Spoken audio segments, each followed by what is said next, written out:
إن شاء الله هنعمل الفريسكا أو العنبر أو الخد الجميل من أجمل حلويات الطفولة اللي مستحيل تتنسى. يلا نبدأ. بنجيب التفاح البلدي متوفر اليومين دول في السوق، بغسله كويس جدا وبشيل العنقود بتاعه وهنشفه من أي مية عليه.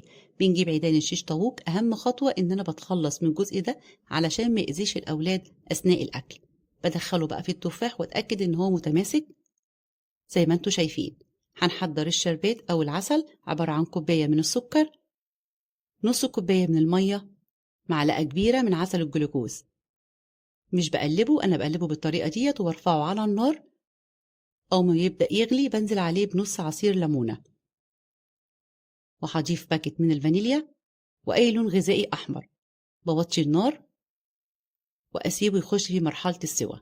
هختبره، بجيب مية ساقعة وهنزل كده بمعلقة. شايفين لسه سايل كده، لسه العسل معايا مستويش. أنا بوريكم المراحل اللي احنا هنطفي عليه.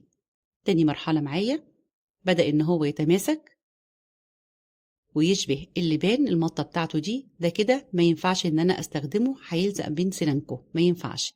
اخر مرحلة معايا عدى عليها حوالي 10 دقايق، بدأ ان هو يتماسك ويبقى عامل زي الازاز. اما اجي اكسره بيتكسر معايا زي ما انتوا شايفين. بسيبه بقى يهدى، بطفي عليه النار واسيبه يهدى. بنجيب ورقة زبدة او صينية فيها مسحة من الزيت، بنزل بالتفاح بالشكل دوت وهصفيه من العسل. وكل مرة هعمل الخطوة دي، لو لقيتوه نشف معاكوا بترجعوه تاني على النار يسيح، وبعد كده بكمل باقي الخطوات. وبكده خلصنا كل الكمية بالشكل دوت. ولو عجبكم الفيديو منسوش الاشتراك في القناة وتفعيل الجرس، وسيبولي تعليق حلو، سهل وبسيط وطعمه حلو قوي. اعملوه، فرحوا بالأولاد في الأجازة والصيف. جربوه وبالهنا والشفا.